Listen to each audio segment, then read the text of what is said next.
அடுத்தது வந்து முஸ்தாக் அகமது பேரணாம்பட்டு. அவர் என்ன கேட்குறாருன்னா, அல் பக்ரா 280 சூரத்துல் பக்ராவில் 180 வசனத்தில், உங்களில் ஒருவர் செல்வத்தை விட்டு சென்றால் அவருக்கு மரணம் நெருங்கும் போது பெற்றோருக்காகவும் உறவினருக்காகவும் சிறந்த முறையில் மரண சாசனம் செய்வது கடமையாக்கப்பட்டுள்ளது. இறைவனை அஞ்சுவோருக்கு இது கடமை என்று இருக்கிறது. இதை விளக்கவும். இந்த வசனம் என்ன சொல்லுதுன்னு கேட்டால், நீங்கள் உங்களுக்கு மரணம் வந்து திடீர் மரணம் வந்து அவங்களுக்கு ஒன்றும் செய்ய முடியாது. ஒரு நோய்வாய்ப்பட்டு அந்த மாதிரி மரணம் வருதுன்னு வைங்களேன், நமக்கு தெரியும் நம்ம ஒரு நாளில் போயிடுவோம், எப்படி 10-15 நாளில் போயிடுவோம் போல இருக்குன்னு அப்படி தெரியுதில்ல. அப்படிப்பட்டவர்கள் நீங்கள் இருந்தீங்கன்னு சொன்னால் நீங்கள் என்ன செய்யணும்னா, உங்களுடைய பெற்றோருக்காகவும் உறவினருக்கு 2 பேருக்கு நீங்கள் வசியத்து செஞ்சுட்டு போங்க. திடீர்னு மூத்தா போயிடுவீங்க, மூத்தா போனீங்கன்னா நம்ம பெற்றோர்கள் தெருவில் நிற்பாங்க. அதனால் என்னுடைய சொத்துக்களில் இந்த இவ்வளோ வந்து எங்கள் வாப்பாவுக்கு, இவ்வளோ என்னுடைய உமாவுக்கு, இவ்வளோ என்னுடைய மாமானுக்கு மச்சானுக்கு உறவினருக்கு அப்படின்னு சொல்லிட்டு நீங்கள் வசியத்து செய்யுங்க. வசியத்து செய்கிறது கட்டாய கடமை அப்படின்னு குர்ஆன் சொல்லுகிறது. அப்போ இதனுடைய அர்த்தம் என்னென்னு கேட்குறாரு. இதனுடைய அர்த்தம் இதான். இது என்ன சொல்லுதான் அதனுடைய அர்த்தம் என்ன சொல்லுது? அது வசியத்து செய்யணும். அதாவது ஒரு மனிதனுக்கு மரணம் நெருங்கி விட்டது என்று சொன்னால் அவன் என்ன செய்யணும்னு கேட்டால், தன்னுடைய சொத்துக்கள் தன்னுடைய பெற்றோருக்கு கிடைக்கணும், உறவினருக்கு கிடைக்கணும் என்பதற்காக வேண்டி ஏதோ ஒரு தொகை சொத்தை என்ன செய்யணும், என் மரணத்துக்கு பிறகு இந்த வீட்டை எங்கள் வாப்பாவுக்கு கொடுத்துருங்க, அந்த தோப்பை என்னுடைய அம்மாவுக்கு கொடுத்துருங்கன்னு ஏதாவது என்ன செய்யணும், வசியத்து செய்யணும். கட்டாய கடமைன்னு குர்ஆனில் இருக்கிறது.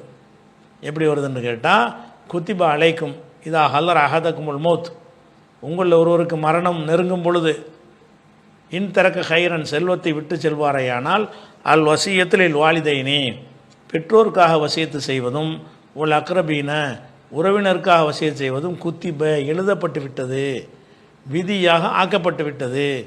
பில் மாரூஃபி நல்ல முறையில் வசியத்து செய்வது எழுதப்பட்டு விட்டது. ஹக்கன் அலல் முத்தகீன் இறையச்சமுடையவருக்கு இது கட்டாய கடமை, கண்டிப்பாக வசியத்து செஞ்சு ஆகணும் அப்படின்னு இந்த வசனம் சொல்லுகிறது. ஆனால் இந்த வசனம் அதைத்தான் சொல்லுது என்று இருந்தாலும், இந்த வசனம் வந்து என்னன்னு கேட்டால் ஒரு காலத்தில் இருந்து இப்போ மாற்றப்பட்ட வசனம். அதாவது ஆரம்பத்தில் இஸ்லாத்தில் வந்து வாரிசுரிமை சட்டம் இல்லை. அப்போ எல்லா சொத்தையும் பிள்ளைகள் எடுத்துக்கிடுவாங்க. வாரிசுரிமை சட்டம் இல்லாத காலத்தில் அறியாமை காலத்தின் வழக்கத்தின் பிரகாரம் நான் மூத்தா போயிட்டேன்னா என் சொத்துக்கள் அப்புறம் பிள்ளைகளுக்கு போயிடும். வாப்பாவுக்கு போகாது, அம்மாவுக்கு போகாது, மற்ற சொந்த பந்தத்துக்கெலாம் போகாது. எல்லா சொத்தையும் யாருக்கு போயிடும், என்னுடைய பிள்ளைகளுக்கு போயிடும். அப்படிங்கிற ஒரு ஜாகிலியா காலத்தில் வாரிசு முறை இருந்தது. அந்த முறையை வந்து மாற்றாத வரைக்கும், அந்த மாதிரி காலகட்டத்தில் ஒருத்தர் மூத்தா போனார்னு சொன்னால் பாப்பாவுக்கு ஒன்றும் இல்லாமல் போயிடும். எல்லாத்தையும் பையன் எடுத்துக்கிடுவான், மகனோ மகளோ எடுத்துக்கிடுவாங்க. அப்போ அவருடைய தந்தை வந்து ஒரு எந்த ஒரு பிடிமானம் இல்லாமல் விடப்பட்டு போயிடுவார். அதுக்காக அல்லாஹ் என்ன செஞ்சான்னா கடமையை ஆக்கினான். பிறகு நினைஞ்சிட்டான், அல்லாஹ் தந்தைக்கு இவ்வளவு, தாய்க்கு இவ்வளவு, பொண்டாட்டிக்கு இவ்வளவு, புருஷனுக்கு இவ்வளவு, மகனுக்கு இவ்வளவு, மகளுக்கு இவ்வளவு அப்படின்னு சொல்லிட்டு எல்லாருக்கும் எவ்வளவு கிடைக்கும் என்பதை வந்து வாரிசுரிமை சட்டமாக இப்போ ஆக்குனதுக்கு பிறகு இது கிடையாது, வசியத்து செய்கிறது கிடையாது மட்டுமல்ல செய்யக்கூடாது. ஏன்னு கேட்டால், இப்னு அப்பாஸ் அவர்கள் இந்த வசனத்தை பற்றி பேசும்போது சொல்கிறாங்க, இப்போ காணத்தில் வசியத்து, துவக்கத்தில் இந்த வசியத்து இருந்தது. இந்த வசனத்தை வாசித்து காட்டி விட்டு சொல்கிறார்கள், இப்போ காணத்தில் வசியத்து, இந்த வசியத்து செய்தல் என்பது இருந்தது. ஹத்தா நசகத்துகா ஆயத்துல் மீராத், வாரிசுரிமை சம்பந்தப்பட்ட வசனம் வந்து அதனை மாற்றிவிட்டது. வாரிசுரிமை சம்பந்தப்பட்ட அந்த சட்டம் இணைஞ்சிருச்சு, அதை மாற்றி விட்டது என்று இப்னு அப்பாஸ் சொல்கிறாங்க. அப்போ இது மாற்றப்பட்ட ஒரு சட்டம். இந்த சட்டம் இருந்தது, வாரிசுரிமை சட்டம் வந்த பிறகு தேவையும் இல்லை தான். நமக்கு நம்ம அறிவே சொல்லுதில்ல, வாப்பாவுக்கு இவ்வளவுண்டு அல்லாவே சொல்லிவிட்டான் மறைய மாப்பாவுக்கு நீ வசியத்து செய்கிற, அம்மாவுக்கு இவ்வளவுண்டு அல்லாவே சொல்லிவிட்டான் மறைய அம்மாவுக்கு தனியாக வசியத்து செய்கிறேன்னு பார்த்தாலும் நம்ம அறிவும் வழங்குது. இப்னு அப்பாஸ் அந்த காரணத்தோடு சொல்கிறார். இது அபூதாவுதில் வரக்கூடிய ஒரு ஹதீஸ். அதே மாதிரி ரசூலுல்லாஹ் சொல்கிறாங்க, இன்னல்லாஹ் கத் ஆத்தா குல்லதி ஹக்கின் ஹக்கஹு, ஒவ்வொரு பங்காளிகளுக்கும் அவருக்குரிய பங்குகளை அல்லாஹ் கொடுத்து விட்டான்.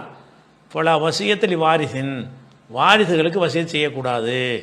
வாரிசுக்கு கிடைக்கிற என்னன்றது நல்லா சொல்லிவிட்டான்ல, எங்கள் பாப்பாவுக்கு இவ்வளவு, அம்மாவுக்கு இவ்வளோன்னு வசியத்து செய்யவே கூடாது. ஃபலா வசியத்தை லி வாரிசின், வாரிசுக்கு வசியத்துங்க எந்த வசியத்தும் கிடையாது.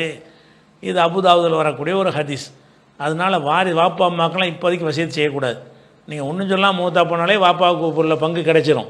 இஸ்லாமிய வாரிசு சட்ட பிரகாரம் தெருவில் நிற்க மாட்டார். அதனால் இந்த மாற்றப்பட்ட வசனம் இது குர்ஆனில் இருக்குது, 280 இருக்கிறது. இந்த வசனம் ஒரு காலத்தில் அமுலில் இருந்து பிறகு வாரிசு உரிமை சட்டம் அருளப்பட்டு அது மாற்றப்பட்டு விட்டது.